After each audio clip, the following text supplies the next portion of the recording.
They say money screams, but true power whispers. Victoria Sterling thought she owned the world. She was the ice queen of Wall Street, a woman who could fire a man for wearing the wrong tie.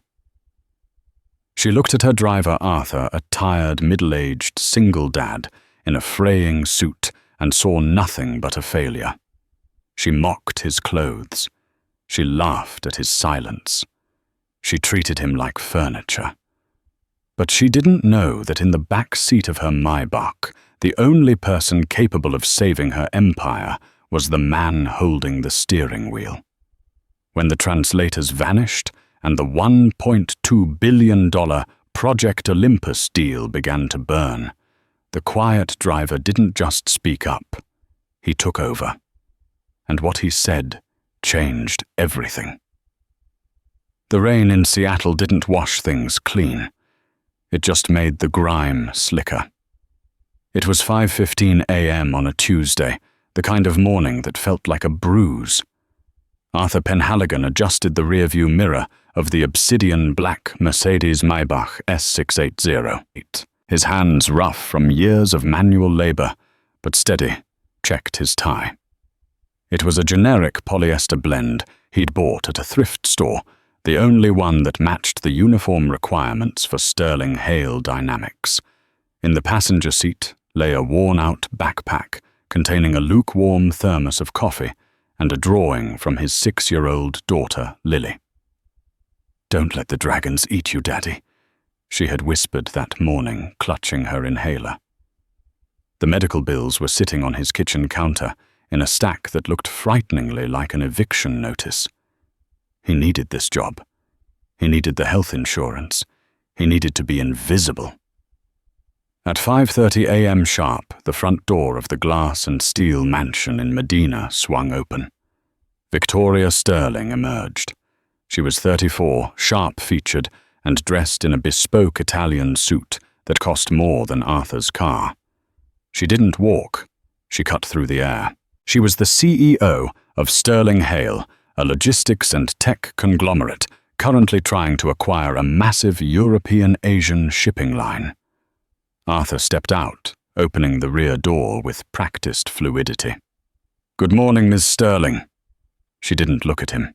She didn't nod. She was already on her phone, her voice a rapid-fire weapon. "Carter, I don't care if the delegation from Zurich is tired. They're Swiss, they run on efficiency. Tell them if they want to renegotiate the equity split, they can swim back across the Atlantic. I want the updated term sheet on my desk by the time I walk in. And tell Sarah if my latte isn't exactly 190 degrees, she's fired." She slid into the car.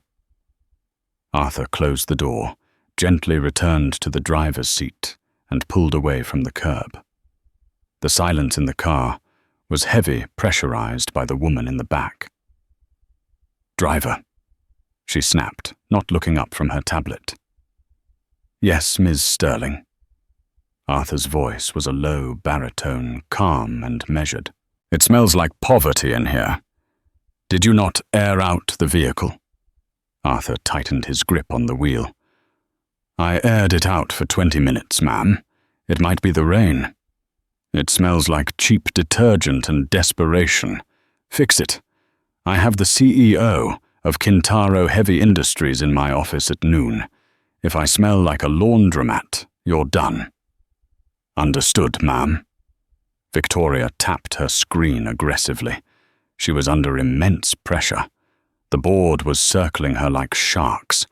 If the merger with the Kintaro Weber Group didn't go through a deal worth $1.2 billion, Sterling Hale's stock would tank, and the board, led by her nemesis Carter Banks, would vote her out. She needed total control. She needed perfection. She looked at the back of Arthur's head.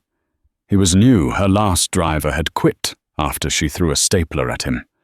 This one, Arthur, was older, graying at the temples. He had sad eyes. He looked soft. Victoria despised softness. It reminded her of her own father, a man who let business partners walk all over him until he died bankrupt. "Turn up the AC," she commanded, "and stop checking the mirror. Your job is to look at the road, not at me." "Yes, Miss Sterling." Arthur's phone buzzed in his pocket. It was the school nurse, Lily again. His heart hammered against his ribs, but he didn't reach for it. He couldn't. Not with her watching. He just drove, swallowing the panic, while the woman in the back negotiated the sale of a fleet of cargo ships, oblivious to the fact that her driver was calculating the cost of a rescue inhaler down to the penny. By 10 o'clock a.m., the atmosphere at Sterling Hale Dynamics was toxic. The Kintaro Weber delegation had arrived early. They were a complex group, a consortium of Japanese executives and German financiers, led by the enigmatic Hiroshi Tanaka and the stern Friedrich Müller. Arthur was waiting in the underground garage, studying a crumbled book on advanced contract law. He wasn't just a driver. He had been something else once a lifetime ago, before the accident, before the grief, before the life he built collapsed. But now he was just the help. His phone buzzed. A text from Victoria Carr. "Front entrance. Now. Don't make me wait." He scrambled, shoving the book under the seat.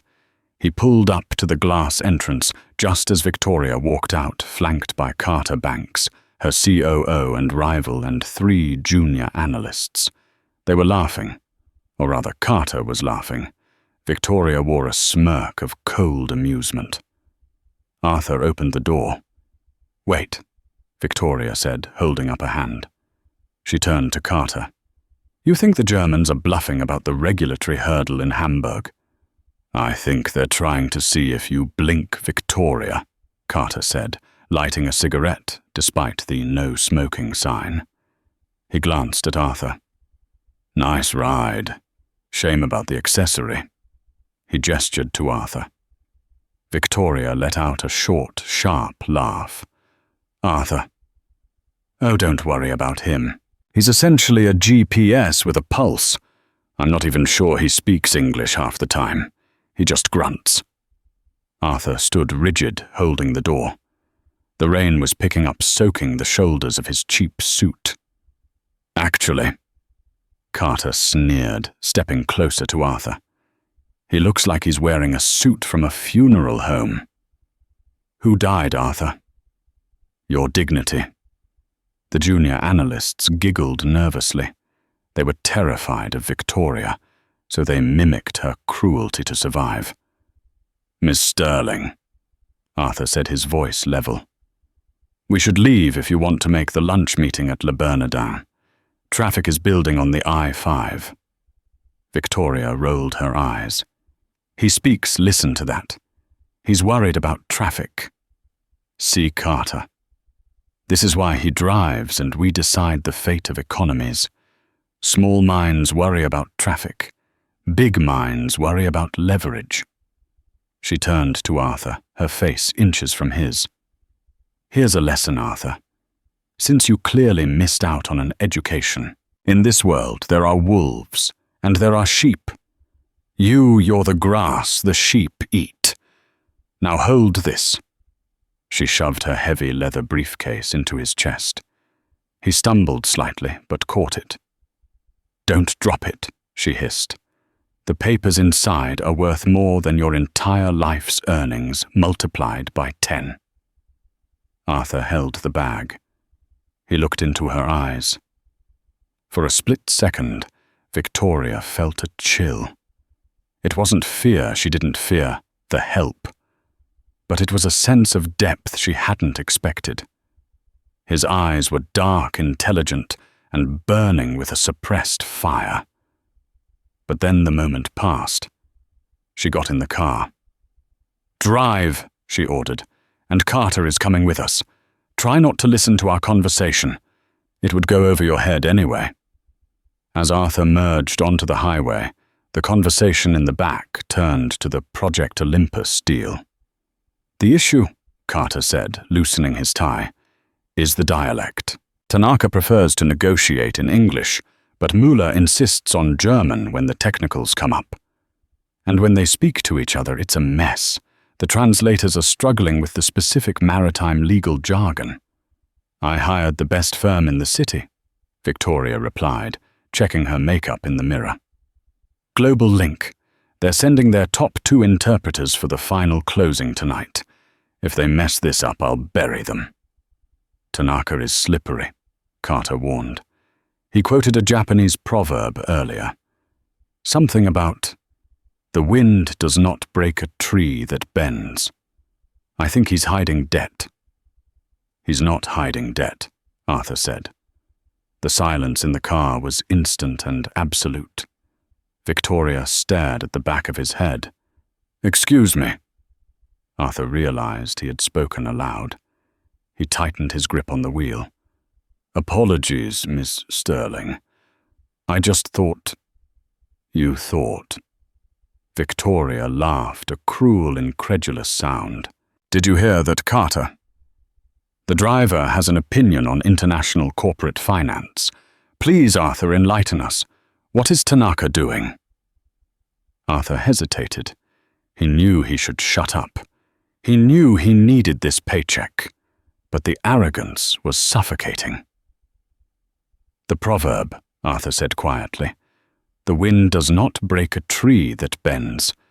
It's usually used to suggest flexibility in negotiations.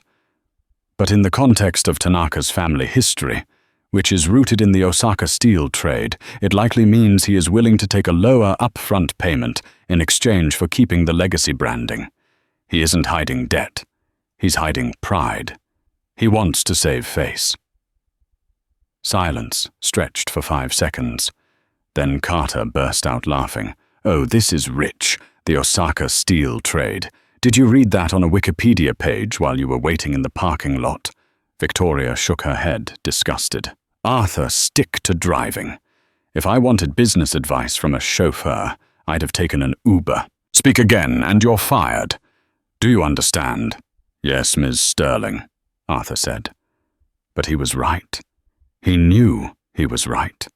Because 20 years ago, before the ruins of his life, Arthur hadn't been a driver. He had been stationed in Tokyo and Berlin. He had negotiated treaties that kept nations from going to war. But that was a classified past buried under redacted files and personal tragedy. Tonight was the closing dinner. The deal was worth $1.2 billion. And Victoria Sterling was walking into a trap she couldn't see, led by her own arrogance. Arthur looked at the road. Just get through the day, he told himself. Do it for Lily. But the day was about to get much, much worse. The venue for the closing dinner was the Summit, an exclusive private club on the top floor of Seattle's tallest skyscraper. The view was panoramic, rain-streaked glass looking out over the dark, glistening city. Inside, the air smelled of aged scotch and tension. Arthur was stationed in the hallway, standing next to a potted palm tree, holding Victoria's coat. He wasn't allowed inside the boardroom, but the glass walls offered a clear view. At the long mahogany table sat the 3 factions. On the left, Victoria Sterling and her team, looking predatory and slick. On the right, Friedrich Müller and the Germans, stoic and imposing. At the head, Hiroshi Tanaka and his Japanese delegation, quiet and unreadable. Behind them stood the interpreters from Global Link, a young woman for the German side and a nervous-looking man for the Japanese side. The meeting began. Arthur watched the body language. He couldn't hear the words through the glass, but he saw the tension. Victoria was aggressive, leaning forward using chopping hand gestures. Müller was crossing his arms, a sign of defensive resistance. Tanaka was smiling, a polite, dangerous smile. Suddenly, the door to the boardroom burst open. Carter Banks stormed out, his face red. He spotted Arthur and marched over. "Get me a pack of cigarettes from the car. Now!" Carter barked. Is everything all right, sir? Arthur asked. No, you idiot. The German translator just fainted. Literally hit the floor. Stress or something. And the Japanese guy is stuttering so bad, Tanaka looks insulted. We're bleeding time. Carter grabbed the cigarettes from his own pocket, realizing he had them all along, and swore. Muller is switching to a Bavarian dialect. It's technical legal jargon. Nobody understands what the hell he's talking about regarding the subsidiary liability clauses. If we sign this without knowing what that clause says, we could be on the hook for billions in environmental cleanup costs. Arthur looked through the glass. The young female interpreter was being helped into a chair, fanning herself. Victoria looked furious. She was yelling at her assistant, who was frantically on the phone, trying to find a replacement. It's 9:00 p.m. on a Friday, Arthur murmured. You won't find a certified technical legal interpreter for Bavarian dialect in Seattle in under an hour. Carter sneered. Thanks for the update, Captain Obvious. Inside the room, Mueller stood up. He slammed a folder shut. He spoke in English, heavily accented.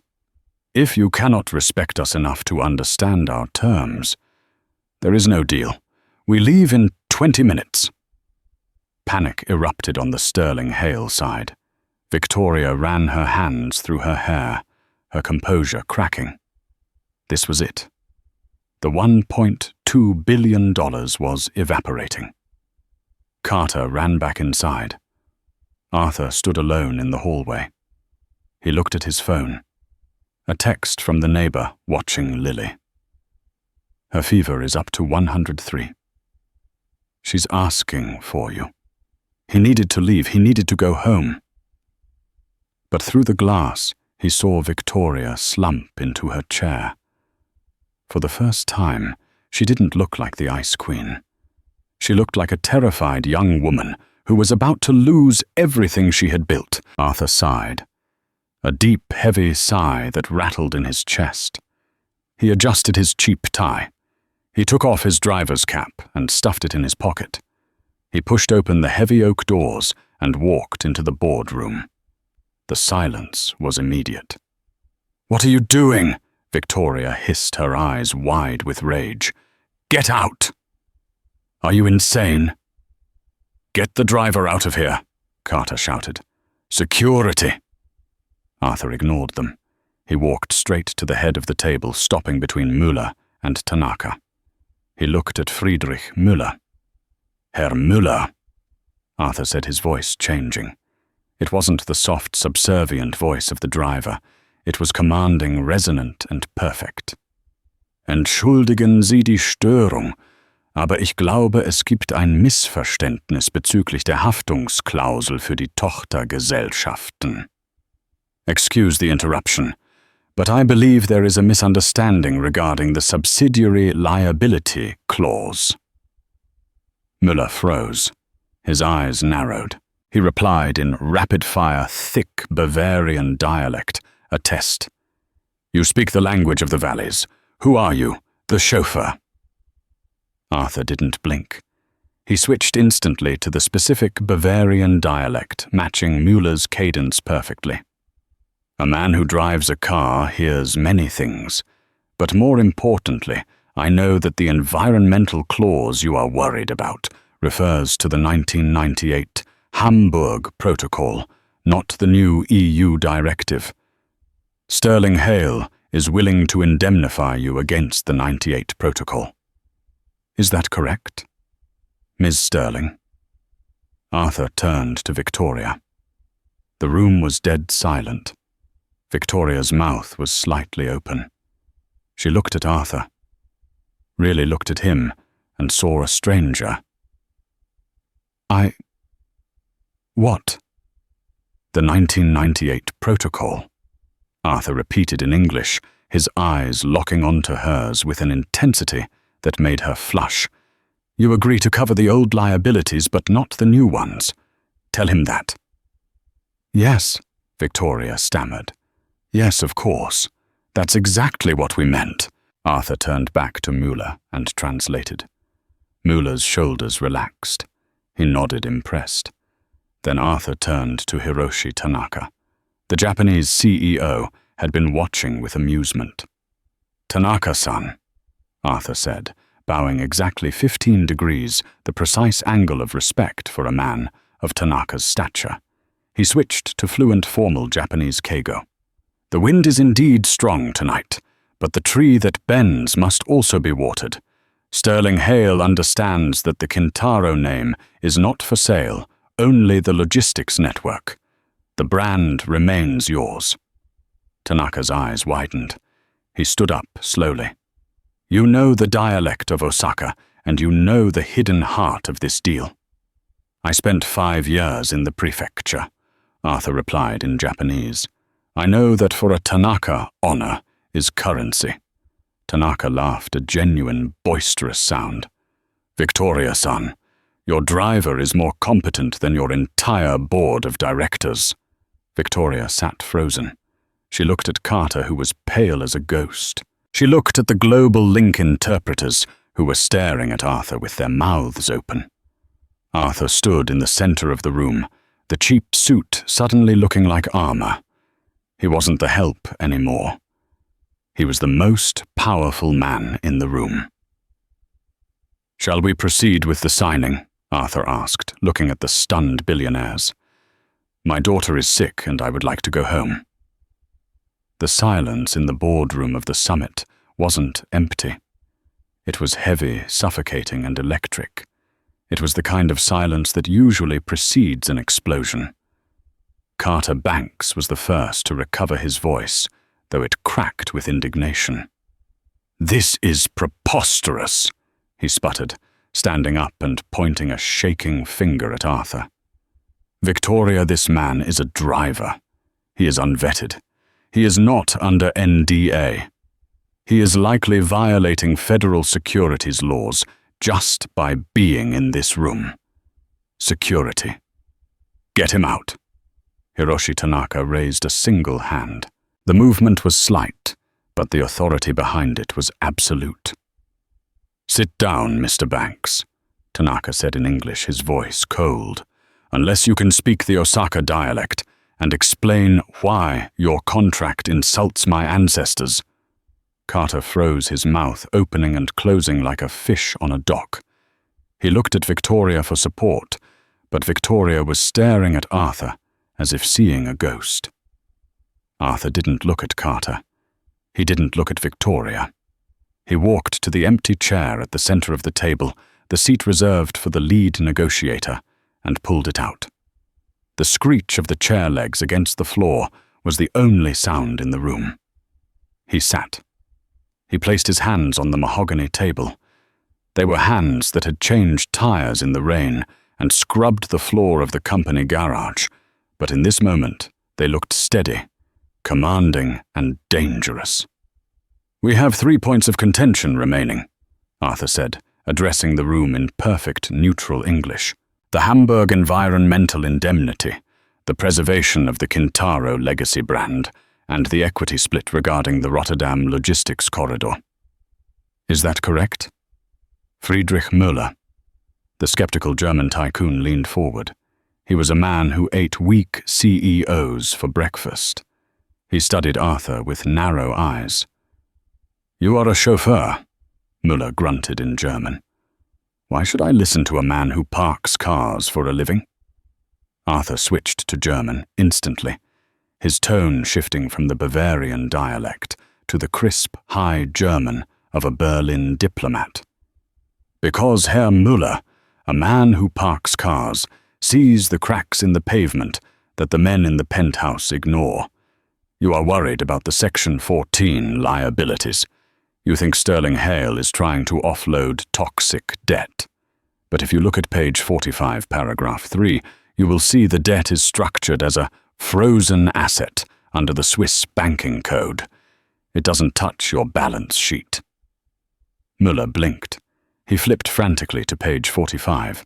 He read the paragraph. He looked up at his own lawyers. They nodded, looking ashamed that they hadn't caught the nuance themselves. Müller slowly closed the folder. A smile, rare and grudging, touched his lips. "He is right," he muttered to his team. "The driver is right." Victoria felt the room spinning. She had spent 6 months and $4 million on legal fees to bridge this gap. Arthur had done it in 30 seconds. Arthur turned to the Japanese side. Tanaka was watching him with intense fascination. "Tanaka-san," Arthur said softly in Japanese, "the sticking point for you is not the money. It is the fear that we will strip the Kintaro name from the hulls of the ships. You fear that your father's legacy will be painted over in sterling hail blue." Tanaka nodded solemnly. "It is a matter of spirit, not finance." Arthur turned to Victoria. "Ms. Sterling, if you agree to a dual flag clause allowing the Kintaro logo to remain on the Pacific Fleet for 10 years, Tanaka will drop his asking price by $200 million. Is that acceptable?" Victoria was struggling to breathe. She was the CEO. She was the Ice Queen. But she was being completely eclipsed by a man she had mocked for his cheap shoes. She started, her voice weak. She cleared her throat, trying to regain some semblance of power. "If it secures the deal, yes, we can agree to that." Arthur nodded and turned back to Tanaka.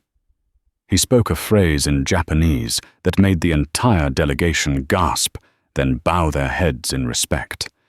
It was a classical poetic structure used only by those who truly understood the samurai code of business. "The deal is honored," Tanaka said, picking up his fountain pen. For the next 40 minutes, Arthur Penhaligon conducted a symphony. He switched between 3 languages with a fluidity that was terrifying. He corrected the lawyers on maritime law. He reorganized the tax structure of the merger on a napkin. He mediated a dispute about the Rotterdam Port Authority by citing a forgotten treaty from 2004. He wasn't just translating. He was negotiating. He was leading. Victoria sat there, rendered obsolete in her own boardroom. She watched him. She saw the way he rubbed his left shoulder when he was thinking a war injury. She saw the way his eyes scanned the room, missing nothing. This was not a driver. This was a predator who had decided to play sheep for a while. Finally, at 10:15 p.m., the papers were signed. The $1.2 billion deal, Project Olympus, was complete. Sterling Hale was now the largest logistics company in the Northern Hemisphere. Champagne corks popped. The tension broke. Tanaka stood up and walked past Victoria. He walked past Carter Banks, who was visibly sweating. He stopped in front of Arthur. Tanaka bowed deeply. Not a polite nod. A full, respectful bow. "Who are you really?" Tanaka asked in English. Arthur stood up. He picked up his driver's cap from the table. The magic spell seemed to break. His shoulders slumped slightly. The commanding diplomat vanished, replaced by the tired, invisible employee. "I'm just the driver, sir," Arthur said quietly. "And my shift ended an hour ago." He turned to Victoria. His face was unreadable. "Miss Sterling, the car is waiting downstairs. Shall I bring it around, or will you be staying for the celebration?" Victoria looked at the champagne, the smiling executives, the victory she had craved for years. It suddenly tasted like ash. "Bring the car around," she whispered. Arthur nodded and walked out. The room watched him go. "My God," Muller said, lighting a cigar. "Victoria, if you ever fire that man, I will hire him for triple his salary before his feet hit the pavement." Victoria didn't answer. She was already grabbing her coat, her mind racing, her heart pounding with a mixture of adrenaline and a strange, cold fear. She didn't know who was driving her car, but she was going to find out. The rain had turned into a deluge. The drive back to Medina was silent, but it was a different kind of silence than the morning. It wasn't the silence of indifference. It was the silence of a bomb that hadn't detonated yet. Victoria sat in the back of the Maybach. Usually she would be on her phone, blasting her team or checking the stock futures. Tonight, her phone lay face down on the leather seat. She watched Arthur's eyes in the rearview mirror. He looked exhausted. The adrenaline of the boardroom had faded, leaving him grey and drawn. "Arthur," she said. Her voice sounded too loud in the quiet cabin.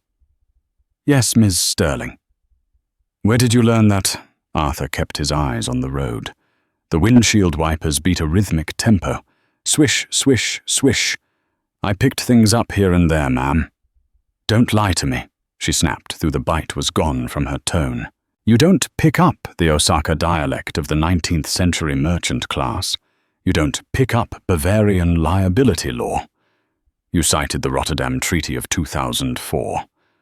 I was in law school then and I barely know it. Who are you?" Arthur sighed. He signaled and merged onto the exit ramp. "I read a lot, Miss Sterling. It's a long wait in the car while you're in meetings." "Bullshit. With all due respect, ma'am, does it matter? The deal is signed. You won. Isn't that what you wanted?" Victoria looked out the window. "I won because you saved me. You humiliated me, Arthur. In front of the most powerful men in the world, you made me look like a child." "I made you look like a CEO who hires competent staff," Arthur corrected gently. "They didn't respect me, Ms. Sterling. They respected the words. Tomorrow, they will remember that you closed the deal." They arrived at the mansion. The gates opened. But instead of getting out, Victoria made a decision. "I'm not getting out," she said. Arthur paused, his hand on his seatbelt. "Ma'am, take me to your house." Arthur froze. "Ms. Sterling, that is not. You said your daughter is sick. You said you needed to go home. I want to see where you live. Drive." "Ms. Sterling, I live in Burien. It's not an area you would be comfortable in." "I don't care. Drive." Arthur hesitated for a long moment. He looked at her in the mirror, searching for mockery, but he saw only a fierce, confused curiosity. He put the car back in gear. The drive to Burien took 40 minutes.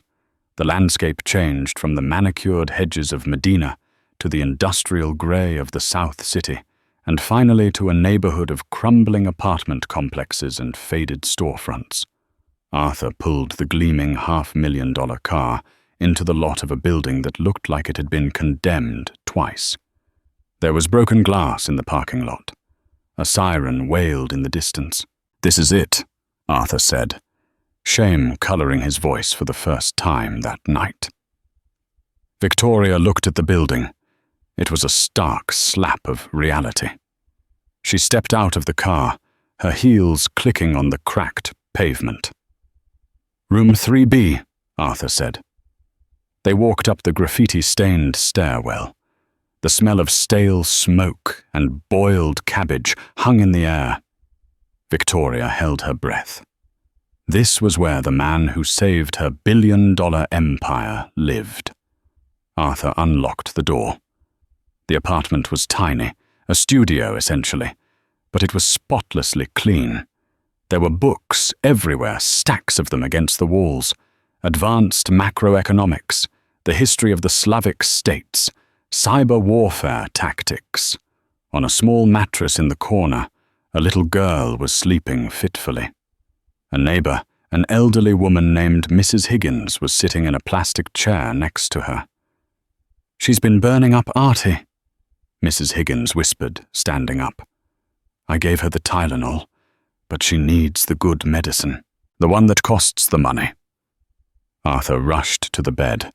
He knelt down, his hand brushing the girl's forehead. His face crumpled. The mask of the stoic driver. The mask of the brilliant negotiator, they all fell away. He was just a terrified father. "Hey, Lilybug," he whispered. "Daddy's here." Lily opened her eyes. They were glassy with fever. "Did you slay the dragons, Daddy?" "Yeah, baby. I slew them all." Victoria stood in the doorway. She felt like an intruder. She looked around the room. On the small, chipped table, she saw a stack of papers. They were medical bills. Seattle Children's Hospital. Outstanding balance, $245,000. Final notice. Eviction warning. Victoria felt a physical blow to her chest. She looked at Arthur's suit, the one she had mocked. She looked at his shoes. She realized now why they were cheap. Every single penny this man made was going into that little girl's lungs. She had mocked him. She had called him a GPS with a pulse. And he had sat in her car, hungry and tired, worrying about whether his child would breathe through the night, while she complained that her latte was 2 degrees too cold. Arthur stood up and turned to Mrs. Higgins. "I get paid on Friday. I can give you the money for watching her then." "Don't you worry about it, Artie," the old woman said, patting his cheek. Then she looked at Victoria, her eyes narrowing. "Who's this, the IRS?" "No," Arthur said. "This is my boss." Victoria stepped forward. Her voice was trembling. "Arthur, why didn't you tell me?" Arthur looked at her, his eyes hard. "Tell you what? That I'm broke. That my wife died 3 years ago and left me with a mountain of debt and a daughter with a rare autoimmune disorder. You don't pay me to have problems, Ms. Sterling. You pay me to drive." Victoria looked at the bills again. Then she looked at the books. "Arthur," she said, "I'm going to ask you one more time. And if you lie to me, I will find out anyway.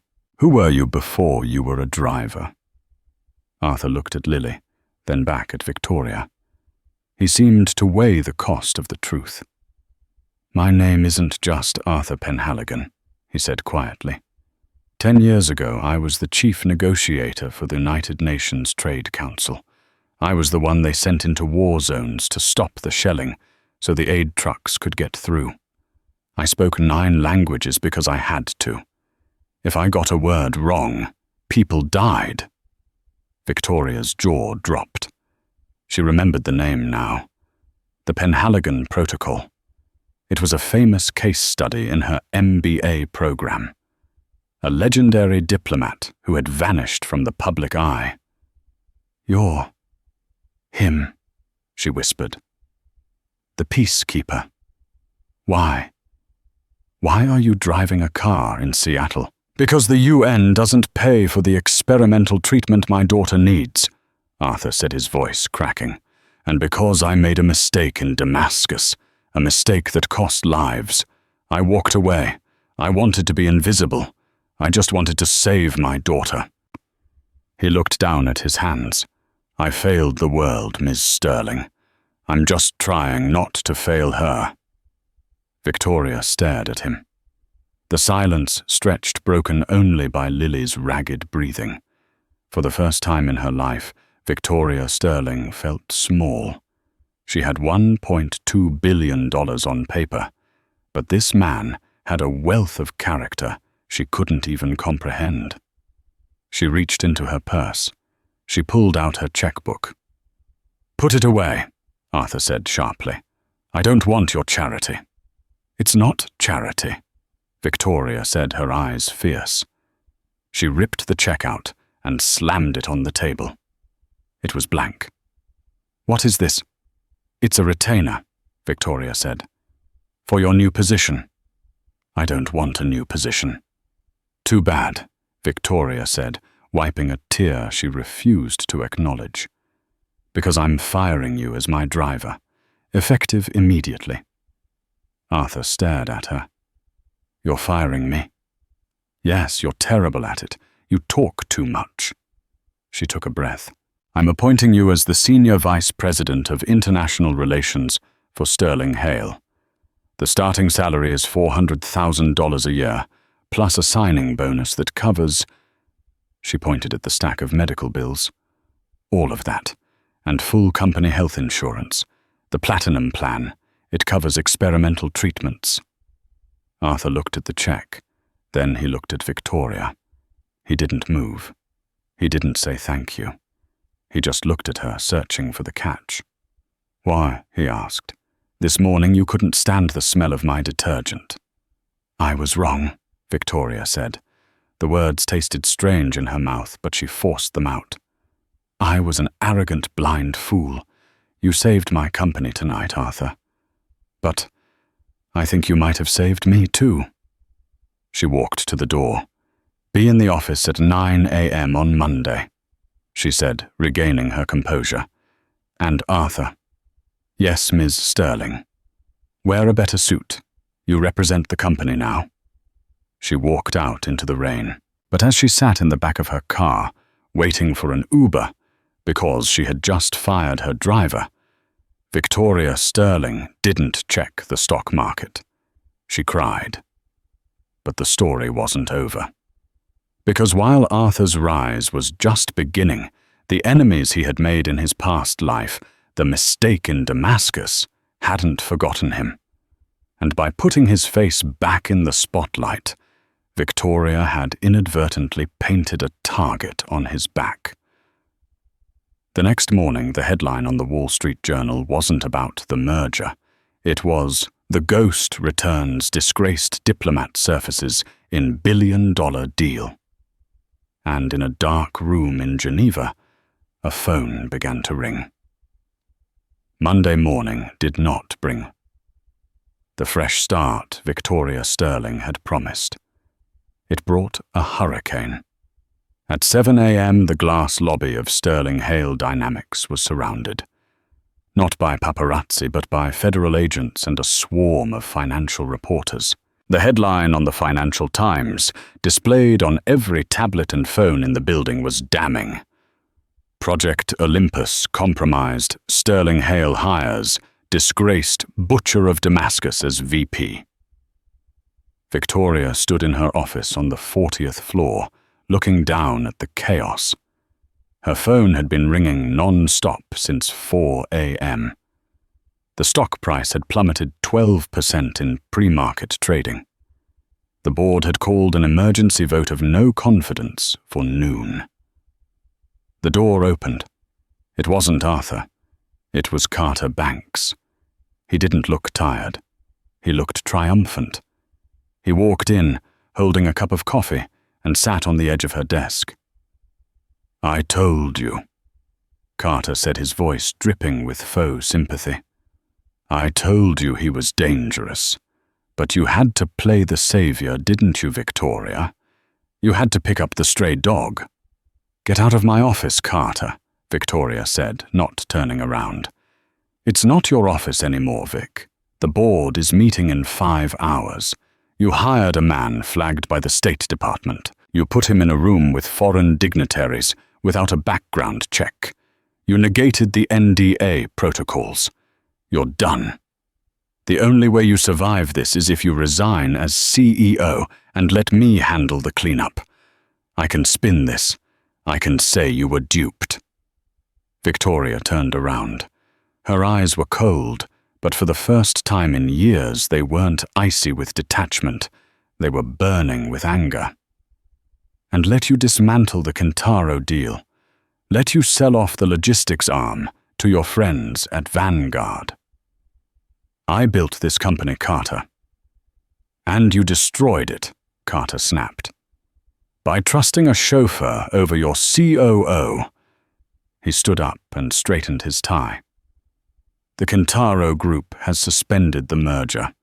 Tanaka is furious. They feel deceived. You have until noon to resign. If you don't, we fire you for cause. And as for your pet diplomat, the FBI is downstairs. Apparently, there are still some unanswered questions about that missing aid money in Syria. Carter walked out, slamming the door. Victoria sank into her chair.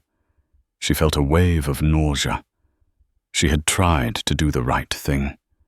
She had tried to be human for once. And it had blown up in her face. Her intercom buzzed. It was her assistant, Sarah, sounding terrified. "Ms. Sterling, Arthur Penhaligon is here. He says he's here to resign." "Send him in," Victoria whispered. Arthur walked in. He looked different. He was wearing the new suit, a charcoal grey bespoke piece that fit him perfectly. He looked like the statesman he used to be. But his eyes were dead. He placed a letter on her desk. "I'm sorry, Ms. Sterling," Arthur said. His voice was steady but hollow. "I thought enough time had passed. I thought the world had forgotten. I was wrong." "Arthur, the Damascus incident," he interrupted, "wasn't just a mistake. I was negotiating a hostage release. There was $10 million in humanitarian aid involved. The regime stole it. I was framed as the one who facilitated the transfer to clear the actual corrupt officials. I took the fall to protect the hostages. If I had fought the charges, the hostages would have been executed. So I let them ruin my name. I let them call me a thief. I walked away." He looked at the window. "But the narrative out there, it's that I stole the money. That I'm a liability. You can't have that attached to your company. Not now." Victoria looked at the resignation letter. It was signed in neat, precise handwriting. "If I leave," Arthur said, "Carter can spin it. He can say, I was a rogue hire. The stock will stabilize. The Kintaro deal might be salvaged if you grovel to Tanaka." "And what happens to you?" Victoria asked. "The FBI is downstairs, Arthur. If you walk out that door without the protection of this company, without our legal team, they'll bury you. You'll go to prison for crimes you didn't commit. Who takes care of Lily then?" Arthur flinched. The mention of his daughter hit him like a physical blow. "I have a neighbor, Mrs. Higgins. She knows what to do." "No," Victoria said. She stood up. She picked up the resignation letter. Arthur watched her confused. Victoria ripped the letter in half. Then she ripped it again. She dropped the pieces into the trash can. "Ms. Sterling." "Shut up, Arthur," she said. But this time it wasn't the rude snap of a boss to a subordinate. It was the fierce command of a partner. "You are the Senior Vice President of International Relations. You don't get to quit just because things got hard. You taught me on Friday night that titles don't matter, character does. Well, I'm the CEO, and my character says we don't abandon our people."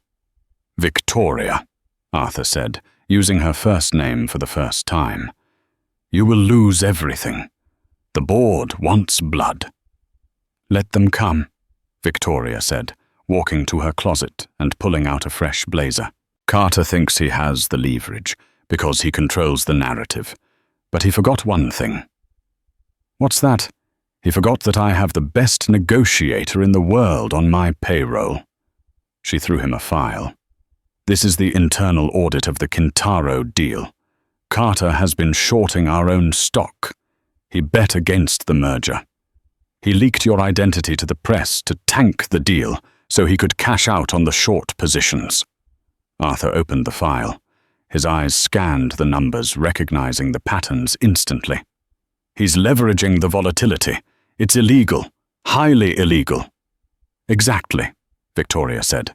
"But I can't prove it without the raw data from the Zurich servers. And I can't get the Zurich servers because the Swiss bankers are spooked by the news about you." Arthur closed the file. A spark returned to his eyes. The tired dad was gone. The wolf of the United Nations was back. "I know the banker in Zurich," Arthur said quietly. Heinrich Vohul. We played chess together in 09. He owes me a favor. Can you get him on the phone? No, Arthur said. He won't talk on the phone, not with the FBI watching. We need to go to the board meeting, and we need to bluff better than we've ever bluffed before. Victoria looked at the clock. It was 11:45 a.m. Let's go, she said. And Arthur, yes. Head up. You're not the help anymore. The boardroom was packed. Every seat was taken. The air was thick with the smell of expensive cologne and fear. Carter Banks sat at the head of the table. Victoria's seat looking like a king in waiting. When the doors opened, Victoria walked in, flanked by Arthur. The room went silent. You're late, Carter smirked, and you brought the fugitive. Bold choice, Victoria. Security was just about to escort him to the federal agents in the lobby. Sit down, Carter, Victoria said, her voice cutting through the room. She didn't yell. She didn't scream. She simply projected absolute authority. This is a vote of no confidence, Carter sneered, not moving. You don't give the orders anymore. The motion is on the table. All in favor of removing Victoria Sterling as CEO immediately. Hands started to go up. 1, 2, 3. Before you vote, Arthur's voice rang out. You might want to know that the FBI agents downstairs are not here for me. The hands paused. Carter frowned. Excuse me. Arthur walked to the screen at the front of the room. He plugged in his phone. While you were busy leaking my personnel file to the Wall Street Journal, Arthur said, addressing Carter directly. You forgot that the metadata on the email you sent to the reporter contained your personal encryption key. Arthur tapped the screen. A document appeared. It wasn't the leak. It was a trade log. This, Arthur explained to the board, pointing to the complex web of numbers, is a put option strategy placed against Sterling Hale stock 3 days ago. It bets heavily that the stock will crash today. It was placed by a shell company in the Cayman Islands. The board members began to murmur. Carter's face went pale. This is fabrication. The man is a liar. He's a criminal. The shell company, Arthur continued, his voice calm and relentless, is registered to a trust. The beneficiary of that trust is not you, Carter. You're too smart for that. It's your brother-in-law. Arthur swiped to the next slide. It was a photo of a document signed by Carter Banks, authorizing the transfer of funds. I called a friend in Zurich 10 minutes ago, Arthur said. Heinrich Vogel. He released the transaction records. It's over, Carter. You bet against your own company. That's insider trading. That's fraud. And that is why the FBI is downstairs. Carter stood up, knocking his chair over. You can't prove that this is a setup, Victoria. You can't believe this. The doors to the boardroom opened again. 2 FBI agents walked in. They didn't look at Arthur. They walked straight to Carter Banks. Carter Banks, the lead agent said, you have the right to remain silent. The room erupted in chaos. As Carter was handcuffed and led away, shouting obscenities, the board members turned to Victoria, looking ashamed and terrified. They had almost ousted her for the man who was stealing from them. Victoria stood at the head of the table. She looked at the shaken directors. We have a merger to finish, she said, and we have a reputation to rebuild. Arthur stepped forward. I have Tanaka on the secure line. He was waiting for confirmation that the cancer had been removed from the board. He is ready to sign the final addendum. The board members looked at Arthur, the man they had read about in the papers as a villain with awe. He had just dismantled a coup in 5 minutes, with a phone call and a spreadsheet. 3 months later. The sun was shining in Seattle, a rare, brilliant gold. Arthur pulled the new car up to the curb of the private school. It wasn't a Maybach. It was a sensible, high-end Volvo SUV. He wasn't wearing a driver's uniform. He was wearing a casual blazer and jeans. The bell rang and children poured out. Lily ran toward him, her backpack bouncing. She wasn't wheezing. She wasn't pale. Her cheeks were pink with health. The experimental treatment fully covered by Sterling Hale's insurance was working. "Daddy," she screamed, jumping into his arms. "I got an A on my drawing. That's my girl." Arthur laughed, spinning her around. "Is the Ice Queen coming for dinner tonight?" Lily asked. Arthur smiled. "Her name is Victoria, Lily, and yes, she's bringing the dessert. Does she know how to cook yet?" "No," Arthur chuckled, "but she knows how to buy very expensive cake." They got into the car. As Arthur drove away, he looked in the rearview mirror. He didn't see a tired, desperate servant anymore. He saw a father. He saw a man who had reclaimed his dignity. At the Sterling Hale headquarters, Victoria stood in her office, looking out at the city. The stock was at an all-time high. The merger was a success. She was the most powerful woman in the industry. But on her desk, there was no tablet, no phone, no screaming demands. There was just a framed drawing. It was a crayon picture Lily had drawn. It showed a dragon, a knight with a sword, and a queen with a crown. The knight and the queen were holding hands. Victoria smiled, grabbed her coat, and walked out.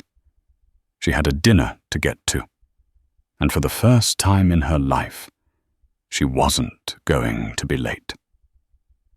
What a journey. From the invisible driver in the front seat to the savior of $1 billion empire. Arthur and Victoria's story reminds us that true worth isn't found in a bank account or a job title, but in character resilience and the quiet strength we often overlook in others. Victoria thought she was hiring a servant, but she found a partner who saved her from her own arrogance.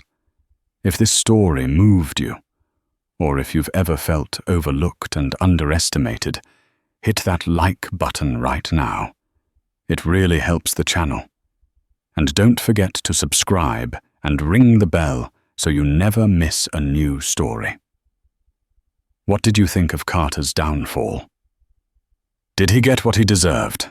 Let me know in the comments below. Thanks for watching, and I'll see you in the next video.